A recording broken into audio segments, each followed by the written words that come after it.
അരുൺ 2016 ഇലക്ഷനിൽ എന്തുകൊണ്ടാണ് UDFിൻ്റെ ഒപ്പം കോൺഗ്രസ് അല്ല UDFിൻ്റെ ഒപ്പം ക്രിസ്തീയ സഭകൾ നിന്നിട്ടില്ല എന്നുള്ള കാര്യം ശ്രദ്ധിച്ചിട്ടുണ്ടോ? കാരണം എന്താണ്, ബെന്നി ബെഹനാൻ അന്ന് ജോസ് കെ മാണിയെ പുറത്താക്കി.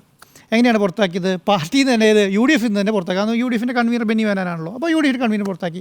അന്ന് ഒരു നരേറ്റീവ് എന്താണ്, ക്രിസ്ത്യൻ സമൂഹത്തെ UDFിൽ നിന്ന് അകറ്റാനുള്ള ഒരു നരേറ്റീവ് സൃഷ്ടിച്ചു എന്നുള്ളതായിരുന്നു അന്നത്തെ മുഴുവൻ ചർച്ച. അന്ന് എല്ലാ സ്ഥലങ്ങളിലും പിന്നെ ജോസ് കെ മാണി നേതാക്കന്മാരും ക്രിസ്ത്യൻ നേതാക്കന്മാരും സഭാ നേതാക്കന്മാരും എല്ലാം സഭാപിതാക്കന്മാരെല്ലാം ഇതിനെക്കുറിച്ച് ഗാഢമായി ചർച്ച ചെയ്യുകയും ചെയ്തിട്ടുണ്ട്.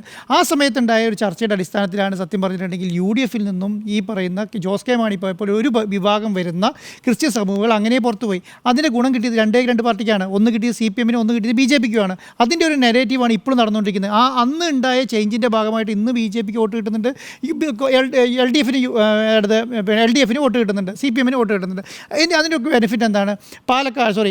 പത്തനംതിട്ട, കോട്ടയം, ഇടുക്കി, വയനാട്, കോഴിക്കോടിൻ്റെ മലയോര മേഖല, കണ്ണൂരിൻ്റെ മലയോര മേഖല, തീരദേശ മേഖലകൾ മുഴുവൻ ഈ സ്ഥലങ്ങളിൽ എല്ലാം ഉണ്ടായിരുന്ന 3 ക്രിസ്ത്യൻ വിഭാഗം എന്താണ് റോമൻ കത്തോലിക്ക, പിന്നെ മറ്റേ നമ്മുടെ ലത്തീൻ കത്തോലിക്ക വിഭാഗങ്ങൾ, പിന്നെ ഓർത്തഡോക്സ് വിഭാഗം, ഈ 3 വിഭാഗത്തിൻ്റെ പൂർണ്ണ പിന്തുണ ആർക്കായി മാറി? ആ സമയത്ത് LDFിനായി മാറി. അതിൻ്റെ ഒരു വലിയ മാറ്റം LDFിന് ഗുണം ചെയ്തു എന്നുള്ളതാണ്.